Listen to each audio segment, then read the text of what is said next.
5, versos de 1 a 11.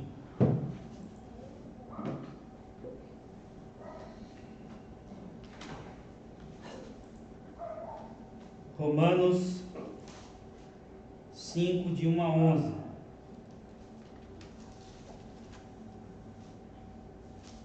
Peço aos irmãos que acompanhem atentamente a leitura da palavra de Deus.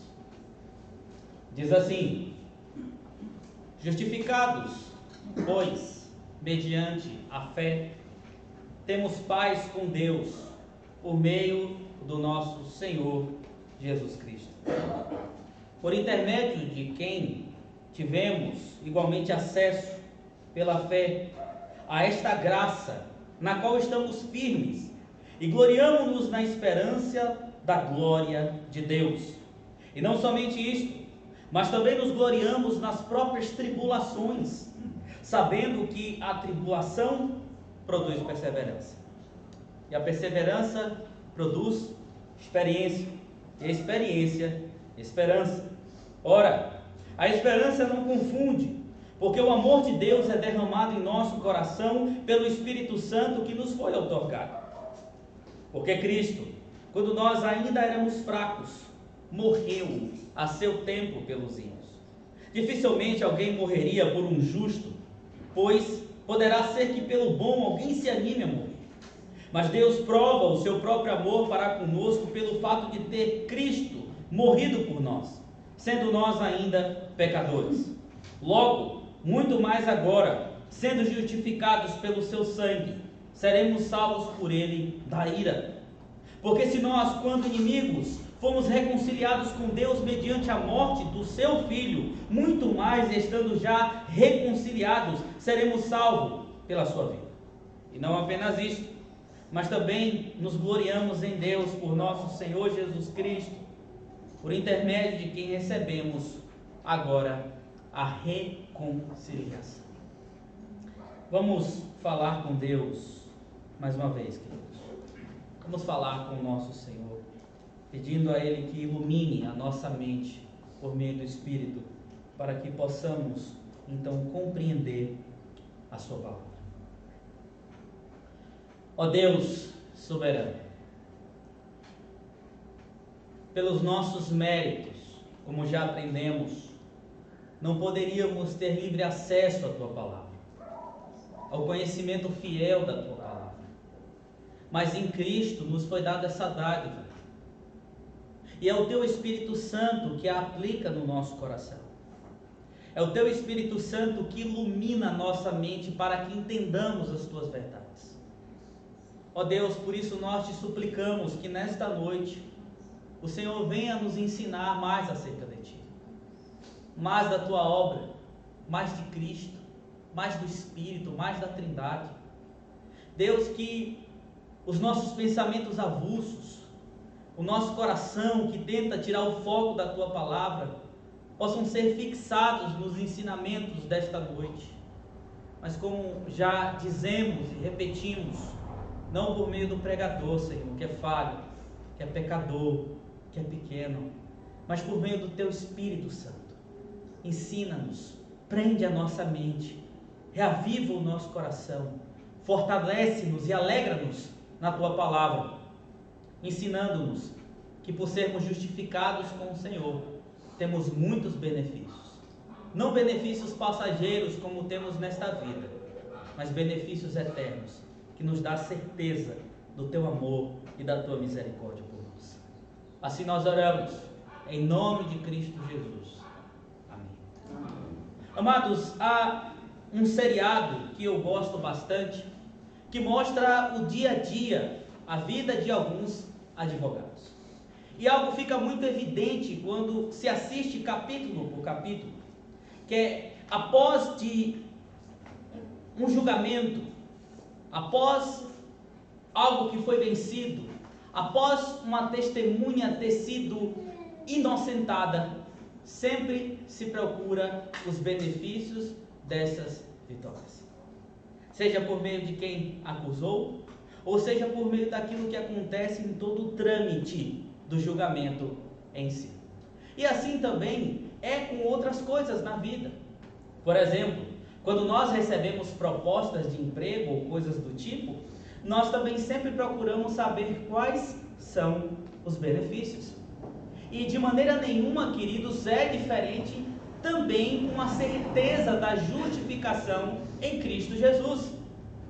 Jesus Cristo nos justificou. Jesus Cristo deu a vida por nós. Jesus Cristo pagou pelos nossos pecados. Mas através dessa justificação, nós também temos muitos benefícios. É o que Paulo está ensinando aqui. Mas o que devemos entender é que esses benefícios em si, eles não são comparados com benefícios que nós temos nas coisas comuns da vida. Não é um benefício que é adquirido por meio de uma batalha judicial vencida, ou por qualquer coisa que essa vida possa nos oferecer. Mas são benefícios eternos, que duram para sempre, e que mostram realmente a eficácia da obra de Cristo Jesus na nossa vida, quando ainda éramos pecadores. E hoje, regenerados pelo seu sangue, nós temos esses benefícios que experimentamos de hoje até a glória com o nosso Deus. Irmãos, nós temos meditado na carta de Paulo aos Romanos, e nós vimos desde o capítulo 1 ao capítulo 4 que não há ninguém justo sequer diante de Deus. Todos estavam debaixo da ira de Deus, tanto judeus quanto gentios. Que não seria, por exemplo, por causa de obras, por causa do cumprimento da lei, por causa de apegar-se a uma etnia ou coisa do tipo, que o homem seria salvo. Não, tanto judeus como gentios, tanto aqueles que não conheciam a Deus claramente, quanto aqueles que receberam uma revelação especial, também estavam debaixo da ira de Deus. Mas Paulo vai dizer que apesar dessa realidade, ainda no capítulo 3, nós, por meio da misericórdia e da graça, temos a justificação por Cristo Jesus, não pelo homem, porque todos pecaram e carecem da glória de Deus. Paulo vai dizer isso do verso 21 até o verso 31 do capítulo 3.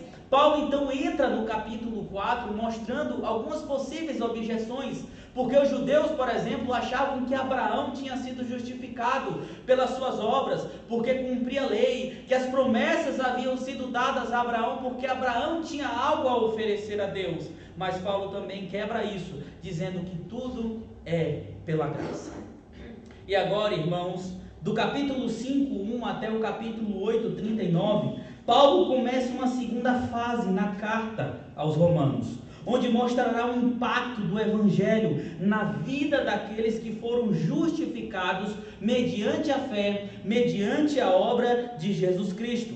Mais especificamente aqui no capítulo 5, do verso 1 ao verso 11, ele vai falar dos benefícios da justificação sobre a vida dos crentes. O benefício que os crentes fiéis e verdadeiros recebem por meio da justificação de Cristo Jesus. E quais são esses benefícios? Paz, esperança, amor e salvação. Quais são esses benefícios? Paz, esperança, amor e salvação. Em primeiro lugar, Paulo vai dizer que um dos benefícios da justificação em Cristo Jesus para a vida do crente é a paz. É por isso que ele começa o verso 5 dizendo: justificados, pois, mediante a fé. Observemos que Paulo começa esse verso com uma conjunção lógica inferencial, que é a palavra pois. Isso significa que realmente ele está unindo agora os seus novos ensinamentos ao que ele estava falando antes, a justificação. Isso significa também que ele está dando continuidade a esse assunto tão maravilhoso tratado antes, que está mostrando como esses indicativos agora que vêm por causa da justificação vão ter impacto na vida dos crentes. E a primeira coisa que Paulo demonstra é que nós temos paz com Deus. Justificados, pois, mediante a fé, temos paz com Deus, por intermédio do nosso Senhor Jesus Cristo. Essa afirmação, queridos, é extremamente significativa. Lembremos-nos que o homem, após a queda, passou um estado de inimizade com Deus, de confronto com Deus. Não existia mais harmonia, não existia mais amizade entre o homem natural e Deus. Isso foi quebrado, mas agora em Cristo nós temos paz. Nós temos novamente essa amizade selada. Não existe mais inimizade. Não existe mais aquilo que nos separava do nosso Criador. Nós temos paz plena com o nosso Deus. No Antigo Testamento havia uma expressão hebraica conhecida como shalom. Até hoje ela é muito utilizada pelos judeus. Ela apresentava uma ideia de cura social plena, de harmonia, de saúde, de bem-estar. Ou seja, era uma paz perfeita, uma paz plena. Tudo que o homem deseja para a sua vida. Mas como o homem poderia alcançar essa paz plena se ainda estava sob os efeitos do pecado? Como isso seria possível? É por isso que, ao analisarmos o Antigo Testamento, é possível ver que a perspectiva maior dessa paz, do shalom, repousava sobre alguém em um período escatológico. Repousava sobre alguém que viria, sobre o Salvador, o descendente da mulher que não seria apenas homem, mas também Deus, o Senhor da aliança. É por isso que nós abrimos textos como Isaías 32:17 e nós vemos a profecia que o efeito da justiça seria paz. É por isso que nós abrimos Isaías capítulo 9, verso 6 e temos lá uma profecia que iria se cumprir de maneira plena, que fala de alguém de forma maravilhosa, que seria o príncipe da paz. Sendo assim, temos paz com Deus, porque Jesus, o Messias, quebrou a inimizade entre nós e Deus por meio da justificação. A paz vem por meio de nosso agente da paz, do pacificador, do príncipe da paz. Ele é o agente intermediário, o meio pelo qual essa paz nos é conferida. Essa paz nunca pode ser alcançada pelo homem natural, nem pelo mundo. Porque quando temos paz neste mundo, podemos nos alegrar por um breve tempo, mas essa paz não é algo que vai perdurar. Por exemplo, em 29 de setembro de 1938, na cidade de Munique, na Alemanha, foi feito um acordo entre os líderes das maiores potências da Europa na época, Inglaterra, Itália e Alemanha, a fim de apaziguar os impulsos de Hitler na tentativa de invadir a Tchecoslováquia. Neville Chamberlain, primeiro-ministro da Inglaterra, depois de negociar um acordo de paz com Hitler, pronunciou as seguintes palavras: nós conquistamos paz para o nosso tempo. Mas naquele exato momento, Hitler estava mobilizando seu ataque à Europa Ocidental. O tratado de paz durou pouco. Outro exemplo, em 1994, a Ucrânia entregou as suas armas nucleares à Rússia, em troca da promessa que a Rússia nunca invadiria a Ucrânia. E o que é que está acontecendo hoje? A Ucrânia está sendo invadida pela Rússia. Meu querido irmão, minha querida irmã, partindo do macro para o micro, quantas vezes existe paz aparência na vida de alguém, mas de repente surge problema? Às vezes você está numa aparente paz, parecendo que está tudo bem, acorda de manhã feliz e quando o dia vai se estendendo, vai se arrastando, muitos problemas vêm. Você às vezes não sabe nem como foi atingido pelaquela onda de problema. Por quê? Porque essa paz que nós temos, que está focada nas coisas do hoje e do agora, elas são passageiras. Elas nunca vão perdurar. Mas a paz que nós temos no nosso Senhor Jesus Cristo, ela é eterna, ela é perfeita, ela é imutável. É por isso que no verso 2 Paulo diz: por intermédio de quem obtivemos igualmente acesso pela fé a essa graça na qual estamos firmes. Olha que interessante, queridos, a ideia de ter acesso aqui, essa palavra, essa ideia traga pela essa expressão, era como nos palácios reais, aonde um assessor do rei tinha que te introduzir a presença desse rei. Você não poderia chegar e entrar, alguém tinha que te introduzir lá. E olha, não é uma sensação boa ser barrado. Eu sei que muitos aqui, principalmente quem é mais antigo, já deve ter sido barrado num baile, por exemplo, ou numa coisa do tipo. Ou às vezes você quer entrar ali na Caixa Econômica Federal para poder resolver alguma coisa e o horário já foi, então você é barrado na porta, não pode mais ninguém entrar. Não é uma sensação boa, mas a questão é que se fôssemos por nós mesmos à porta de Deus dizendo queremos entrar, não conseguiríamos. Mas Cristo é esse intercessor, esse assessor que nos introduz à presença do nosso Deus. Veja só, nós temos paz com o Senhor, temos livre acesso a Ele por meio de Cristo Jesus. E meus irmãos, muita gente tenta se consolar, colocando toda a sua esperança e expectativa de paz em outras pessoas, por exemplo. Em um político. Vejam os tempos que nós estamos vivendo. Políticos são colocados como salvadores da pátria, às vezes até do mundo, como agentes da paz. Ou até mesmo num cônjuge, ou num ídolo do futebol, um astro de cinema, como Leonardo DiCaprio, por exemplo, que parece que quer trazer a paz mundial, até mesmo Anitta, olha só, a cantora, agente da paz mundial, ou até em muitas outras coisas. As pessoas buscam paz na tecnologia. Nós temos hoje as redes sociais, mas tem surgido aí o movimento do metaverso. O metaverso nada mais é do que uma vida online, onde você vai ter a oportunidade de viver em um determinado lugar fictício para então encontrar paz, para viver aquela vida perfeita que você acha que pode ter. Muitos buscam essa paz no sexo, muitos buscam no enriquecimento, afinal, como nós ouvimos por aí, se eu ganhar na Mega Sena, tudo vai ficar beleza. Com muito dinheiro no bolso, eu vou ter a paz que eu quero.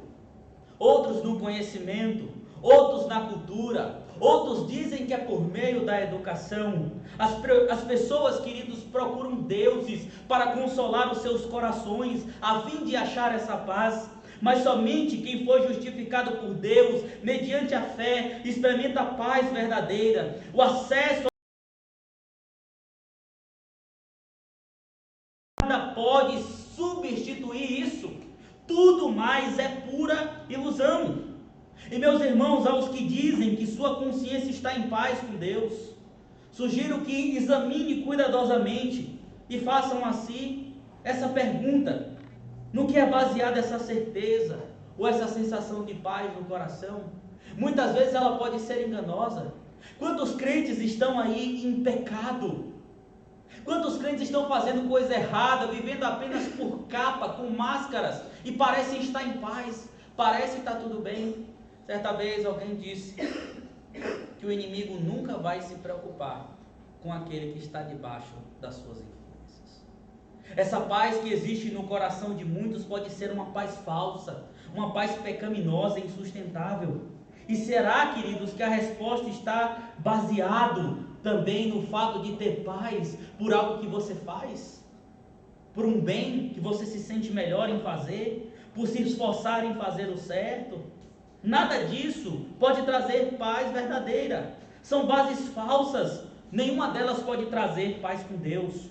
Uma pessoa pode achar que está em paz com Deus, porque no fundo do seu coração pensa estar fazendo o seu dever diante de Deus, mas isso nunca vai resolver.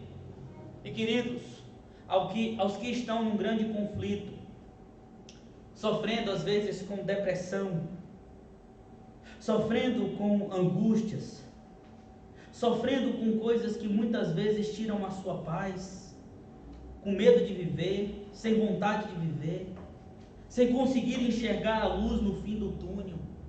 Sim, creia em uma coisa: só Jesus Cristo pode lhe dar a paz que você precisa neste momento. Só Jesus, por meio da sua justificação, pode dar paz a este mundo que está tão doente emocionalmente. Não há outra expectativa. Meu querido irmão, minha querida irmã, você pode estar passando por conflitos agora, mas saiba que a paz em Cristo Jesus supera tudo isso, porque as aflições do tempo presente não podem se comparar com a glória que há de ser revelada. Mas Paulo, ele vai adiante. Ele nos mostra aqui um outro benefício da justificação em Cristo Jesus, é a esperança. É por isso que aí na continuação do verso de número 2, ele diz o seguinte: e gloriamo-nos na esperança da glória de Deus.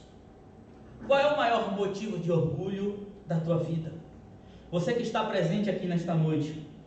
Paulo fala que aqueles que foram justificados gloriam-se, orgulham-se na esperança da glória de Deus. A palavra grega para gloriarmos apresenta a ideia de orgulho. Na sociedade romana, a quem Paulo escreve esta carta aqui, existia um binômio entre honra e vergonha. Ou você conseguia honra, orgulho total, por meio das suas próprias ações, ou você era um fracassado. Ou você tirava vantagem para ter orgulho, ou você era uma pessoa monótona e permanecia como vergonha, fracassado.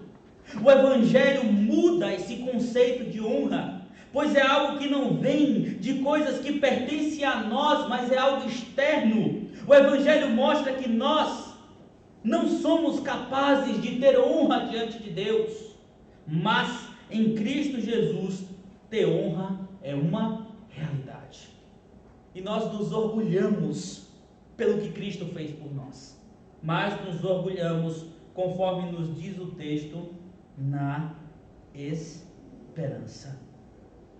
Queridos, a esperança bíblica não é coerente com a ideia de esperança na sabedoria popular.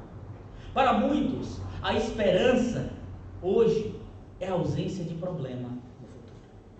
Para muitos, a esperança hoje é que no futuro tudo estará plenamente bem, que as nossas crianças serão melhores, que as nossas matas estarão preservadas, que as nossas riquezas serão melhor distribuídas, ou coisas do tipo. Para muitos, isso é esperança. Porém, queridos, não é nessa esperança que está o nosso orgulho.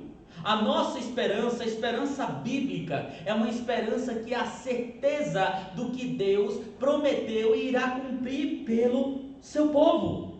E não somente isto, mas também nos gloriamos nas próprias tribulações. Parece que Paulo muda bruscamente a ideia aqui, mas não. Ele vai desenvolver uma linha de raciocínio. E por que devemos nos gloriar nas tribulações? Porque a tribulação produz perseverança. A perseverança, experiência, e a experiência, esperança. Verso de número 4. Talvez essa mensagem soe estranha aos ouvidos dos crentes pós-modernos, que procuram na vida com Deus apenas paz que alude à ausência de problemas, sucesso aos olhos dos homens, prosperidades e riquezas. Esse é o evangelho que está sendo pregado, e dizer que as tribulações são benéficas para a vida do crente, que as tribulações são provenientes da justificação em Cristo Jesus. Aqui está sendo ensinado que a tribulação na vida do crente é benéfica. Por quê, queridos? Porque elas produzem esperança, porque elas produzem perseverança. As tribulações a que Paulo se refere nesse trecho são todos aqueles sofrimentos que fazem parte da existência humana. O vale de lágrimas que muitas vezes vemos, as coisas horríveis que os crentes passam neste mundo, são tribulações causadas por problemas físicos, às vezes por problemas financeiros, às vezes por privações, por razões determinadas, por necessidades que às vezes a gente tem e não consegue supri-las, por hostilidade pela parte de outras pessoas, por perseguição por causa do Evangelho. São essas tribulações que Paulo está se referindo, porque eram essas também que os irmãos passavam na época de Paulo. E o que a Bíblia considera tribulação é muito amplo também. A Bíblia traz uma gama variada, mas podemos dizer que se trata de tudo aquilo neste mundo que nos causa sofrimento, testa a nossa fé, o nosso caráter, nos desaponta, nos agrada, nos confronta e nos entristece. Essas provações na vida do crente, apesar de serem dor e aflição, produzirão perseverança. E o que é perseverança? é a capacidade de aguentar pacientemente os sofrimentos da vida, queridos. É como Jó. Jó tinha essa esperança. Apesar das tribulações, Jó sabia que ele deveria perseverar nessa esperança, porque o Senhor iria o redimir. Ele dizia que tinha uma testemunha no céu que assistia a ele. Jó dizia que o seu Senhor, ele levantaria do pó juntamente com ele, o ergueria do pó e da cinza juntamente com ele. Jó tinha essa perseverança. E quantos outros na Bíblia também tiveram essa perseverança? O próprio Paulo. Perseverança é uma paciência triunfadora, queridos. É uma esperança, uma perseverança que se assemelha de Cristo, conforme ensina o autor aos Hebreus, em Hebreus 12, de 1 a 3. Observe o texto. Corramos com perseverança a carreira que nos está proposta, olhando firmemente para o autor e consumador da nossa fé, Jesus, o qual, em troca da alegria que lhe estava proposta, suportou a cruz, não fazendo caso da ignomínia, e está sentado à destra de Deus Pai.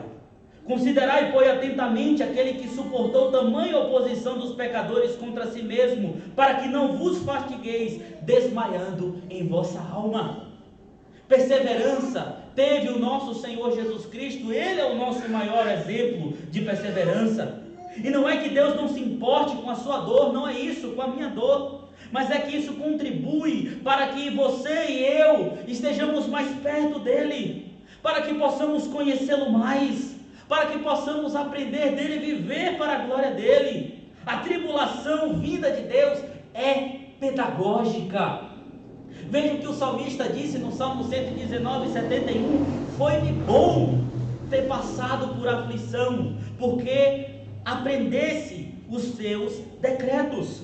Em Eclesiastes 7, Salomão diz: é melhor ir à casa onde há luto do que ir à casa onde há banquete, pois naquele que se vê o fim de todos os homens, os vivos que o tomem em consideração. Melhor a mágoa do que o riso, porque com a tristeza do rosto se faz melhor o coração. O coração do sábio está na casa do luto, mas o insensato na casa da alegria. O próprio Senhor Jesus Cristo, ao começar o Sermão do Monte, em Mateus capítulo 5, dizia que bem-aventurados eram aqueles que choravam, que sofriam, porque teriam nele o consolo. O grande problema é que o evangelho que está sendo pregado é aquele do crente que é vítima. É o pobre coitado que sofre. Você está sofrendo, coitadinho. Você não pode viver assim. O Senhor, aquele empregado que você chama de Deus, está ali para lhe consolar. É o coitado, é o pobre coitado que é pobre. Você não pode viver na pobreza, você não pode ser pobre. Não estou nem aí se Jesus Cristo não tinha nem onde repousar a cabeça. Você tem que ser rico, você tem que ter o melhor dessa terra, dê que Deus vai lhe dar de volta. Você não pode aceitar isso. É o pobre coitado que sofre injúria. Pobre coitadinho, estava passando, pregando o evangelho, alguém chamou de doido, caiu em depressão, está lá chorando. Pobre coitado, Deus tem que lhe ajudar, que está sendo humilhado e precisa ser exaltado perante os homens. Quem te viu passar na prova e não te ajudou, quando vê você na bênção vai se arrepender. Esse é o tipo de evangelho tolo que está sendo pregado, irmãos. É por isso que aqui está a explicação do porquê temos muitos crentes que não perseveram, apáticos, reclamões, egoístas, que não pregam o evangelho, que quer abandonar a igreja por qualquer coisa. Por que você saiu da igreja? O irmão passou e pisou no meu calo, então eu estou me mudando para lá. Não, mas essa igreja aqui é bíblica, você fica nela. Não, mas eu não aceito que ele pise no meu calo. Eu vou para a igreja, errado que estiver lá, ó, eu quero ir para outro lugar. Mas não é assim. Devemos crer na palavra de Deus, porque a esperança genuína vai gerar experiência. O significado literal aqui é de algo provado e aprovado. Essa questão de experiência era uma palavra usada para descrever o metal que era submetido ao fogo novamente, para ser purificado. Significa ter um caráter aprovado, como resultado de um teste, de um julgamento. E o caráter aprovado vai gerar o quê? Esperança. Veja que Paulo conclui a linha de raciocínio dele. A esperança, a privação vai gerar perseverança, depois experiência, depois vai se fixar novamente na esperança. E queridos, muitos crentes em Jesus estão passando neste momento por sofrimentos e tribulações. Se for o seu caso, pense sobre as coisas que leu neste capítulo. Se você que está me ouvindo neste momento está passando por momentos difíceis, tente encontrar um motivo pelo qual Deus permite que você sofra nesse momento. Enfrente esse incômodo, conviva com essas coisas, vá em frente, sabendo que Deus tem propósitos com isso para a sua vida. Todos nós, durante a nossa caminhada cristã, precisamos aprender, queridos, a ser perseverantes, pacientes, como foi Jó, como foi o nosso Senhor Jesus Cristo, ter um caráter aprovado, ter experiências com Deus e aprender, agradecer, mesmo em meio ao sofrimento. Irmãos, nós muitas vezes estamos tendenciosos à reclamação o tempo todo. Por que você está assim? Meu Deus, eu quero me livrar daquela praga, daquele marido que o Senhor me deu. Porque eu quero me livrar daquela mulher que o Senhor me deu, eu reclamo o tempo todo. Porque aquele vizinho que põe o som na frente da minha casa o tempo todo. Eu já não aguento mais, eu não consigo me dar com isso. É meu emprego que não presta, eu ganho pouco. É essa dor que eu estou passando, são essas dificuldades. Meus irmãos, vamos parar de reclamar. Deus está deixando exatamente as coisas acontecerem para moldar o seu caráter, para que você seja um crente aprovado. Eu estava conversando com a irmã um dia desses e dizendo, o mais certo não é perguntar por quê, mas para quê? Para que Deus está permitindo esse sofrimento na nossa vida? É porque Ele quer de alguma maneira nos aproximar mais dEle, provar o nosso caráter para que vivemos de acordo com a vontade dEle. Jesus sofreu mais do que nós, entendam isso. Saiam deste evangelho das facilidades, porque não é bíblico. Esses sofrimentos irão fixar a esperança no seu coração e no meu coração. Esses sofrimentos irão suscitar ainda mais a certeza que, apesar das aflições do tempo presente, como falamos há pouco, o Senhor cumprirá a sua palavra. Todas as coisas se consumarão. Devemos crer nisso. Se chegássemos só até aqui de benefícios, estava ótimo, mas tem mais. E Paulo vai nos dizer que um outro benefício proveniente da justificação em Cristo Jesus é o amor. Paulo diz que a esperança não confunde, ou conforme a palavra grega, não envergonha, porque podemos ter a certeza disso, porque algo sublime aconteceu.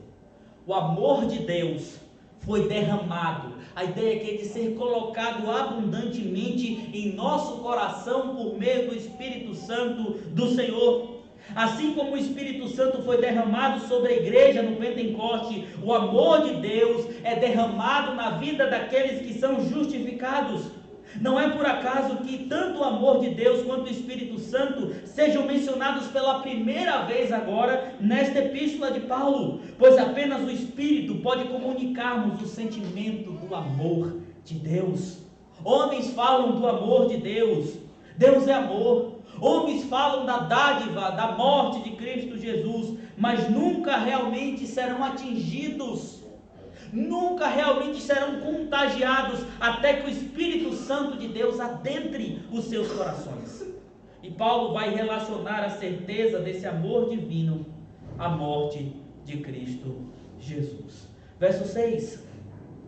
Porque Cristo, quando nós ainda éramos fracos, morreu ao seu tempo pelos ímpios. Dificilmente alguém morreria por um justo, pois poderá ser que pelo bom alguém se anime a morrer.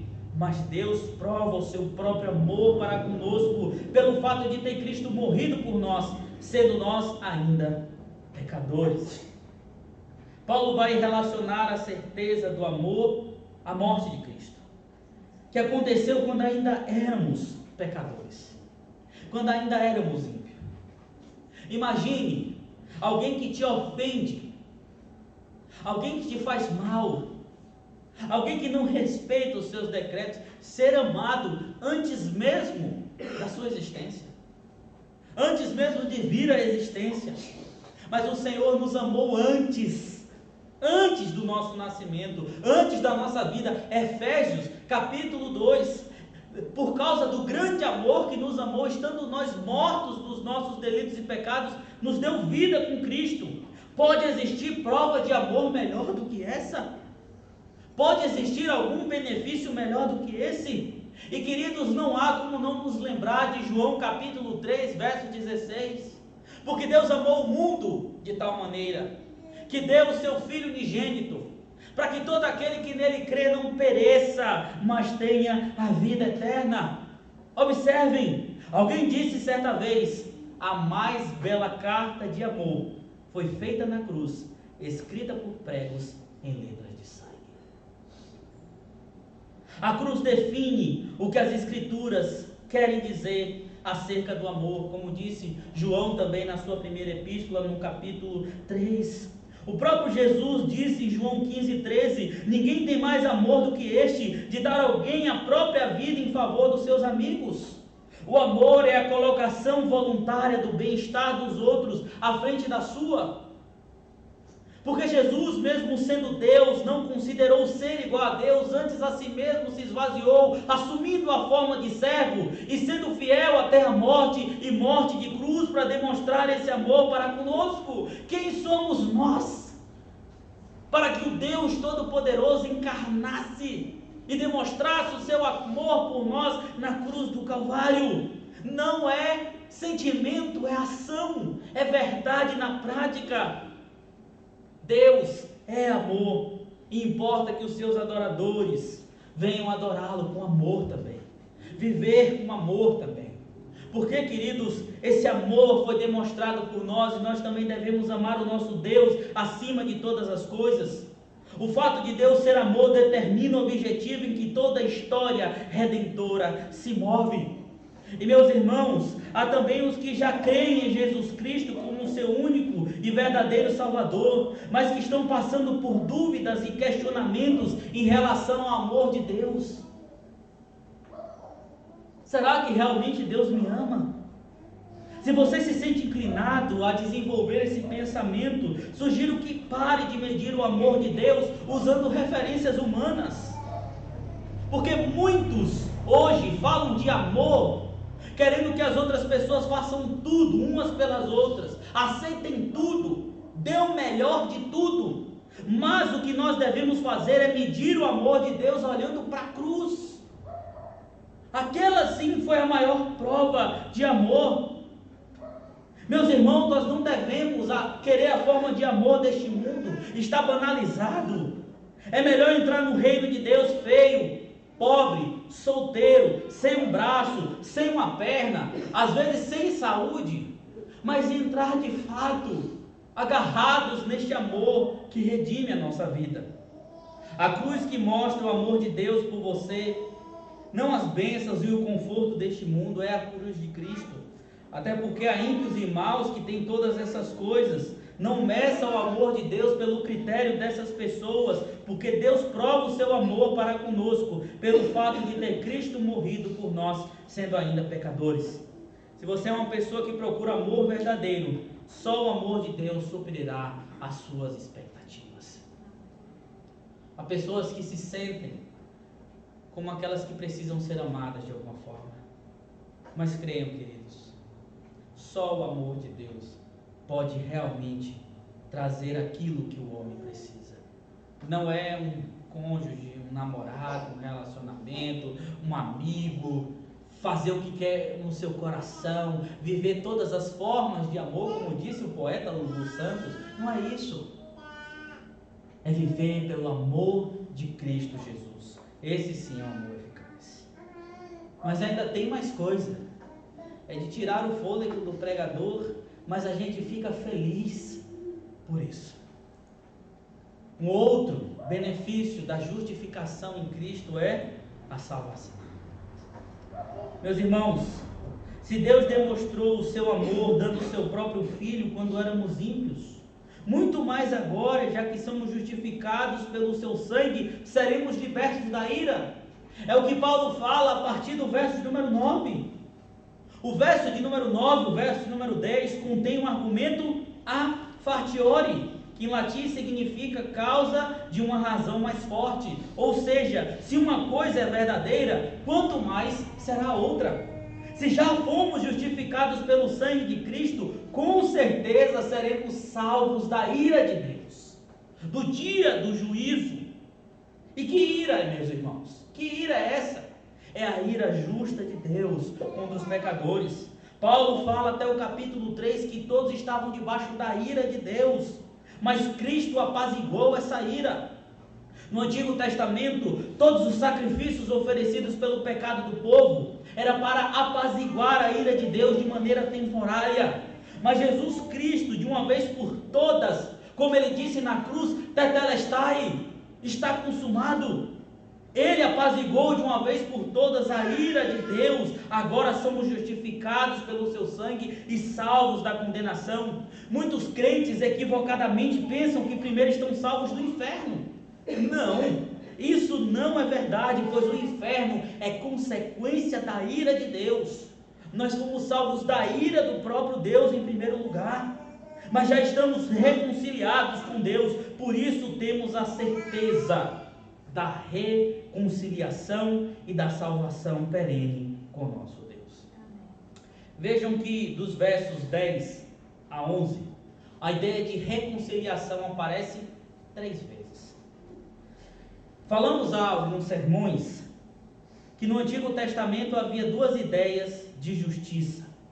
Uma justiça que deveria haver por meio de um relacionamento interpessoal, a partir de um padrão pré-estabelecido, e outra que apresentava uma sentença proporcional à transgressão cometida. Davi usa essa mesma ideia, essas mesmas ideias de justiça, no Salmo 51, verso 4. Quando Jesus nos justificou, não apenas pagou por nossos pecados, ou recebeu a paga exata pelas nossas transgressões, mas também desfez um relacionamento quebrado. Éramos inimigos, Jesus trouxe reconciliação. Jesus nos reconciliou. A justiça entre Deus e o homem, nesse relacionamento não existia mais. Mas Jesus nos justificou e refez. Nós estamos reconciliados. Imagina às vezes quando você briga lá com seu cônjuge dentro de casa, quando vão se reconciliar, ou com o irmão. Quando eu falo briga, não é briga feia, tá? É aquelas discussãozinhas. Como é bom a sensação da reconciliação. Agora imagina o homem que não tinha mais perspectiva, reconciliado com Deus para sempre, por meio de Cristo Jesus. E queridos, nós temos aqui mais um dos benefícios da justificação: salvação. Nenhuma condenação há para quem está em Cristo Jesus. Não receberemos mais a ira de Deus. Jesus nos livrou. Olhem para o mundo aí fora. Eu me lembro que quando eu morava em São Paulo, estava lá estudando, eu via os ônibus. Tem gente aqui também que morou em São Paulo, sabe como é que funciona. Os ônibus na hora de pico, passando lotado de gente. Às vezes pegava o metrô lotado de gente, carro para cima e para baixo, moto para cima e para baixo. E aí a minha cabeça fazia analogia: quantas dessas pessoas estão debaixo da ira de Deus? Se você consegue enxergar tanta gente em pouco tempo, imagina quantas pessoas sofrerão a ira de Deus porque estão vivendo abraçados com o pecado, porque estão vivendo no pecado, amando o pecado, porque não aceitam Jesus como Salvador, porque são anti-Deus, são anticristos. Quantas pessoas, queridos, estão debaixo dessa condenação, indo a passos largos para o inferno, mas Jesus teve misericórdia de nós. Mas essa certeza da salvação deve nos contagiar. Quantas pessoas aqui em Cosmópolis, meus irmãos, estão debaixo da ira? Quantas pessoas aqui estão distantes de Deus? Nós precisamos pregar essas maravilhas. Imagine se você tivesse pessoas queridas e descobrisse um tesouro tão grande que você não conseguiria guardar só para si, você iria contar para essas pessoas para dividir com elas. E é isso que nós precisamos fazer. Olhem as maravilhas da justificação em Cristo, precisamos pregá-las, precisamos levá-las às pessoas, não selecioná-las como nós queremos, mas todos, tanto mais pobre quanto mais rico, tanto aqueles que sorriem ou aqueles que choram, tanto os drogados como as prostitutas, como os beberrões. Quantos bares tem aqui em Cosmópolis? Quantos crentes encostam para pregar o Evangelho? São muitas igrejas, muitas denominações, mas pouco Evangelho, pouca pregação. Mas nós não podemos viver assim, meus irmãos. Nós devemos pregar esse Evangelho. Vejam que nós começamos falando de uma coisa comum, um seriado qualquer. Mas é interessante que ali, e assim na vida real também, quando uma batalha judicial é vencida, sempre vai se procurar os benefícios. Assim também é nas coisas da vida. Sempre estamos atrás de benefícios, por exemplo. Mas essa batalha que Cristo venceu por nós traz todos os benefícios que realmente importam. Essa batalha que foi vencida traz paz, traz esperança, traz amor e traz salvação. Descanse nisso, se alegre nisso. Não deixe que os pesos, os problemas na sua vida durante essa semana tomem a sua mente. Mas leia esse texto e repouse em tudo aquilo que Deus disse que fez e confirma que fez em Cristo Jesus por tua causa. E agora, diante desta certeza, só nos resta louvar, dizer que grande é o Senhor, Ele é digno de louvor, Ele é digno de adoração, Ele é digno de honra. Nós devemos engrandecê-lo por sua obra em nossas vidas. Por isso eu te convido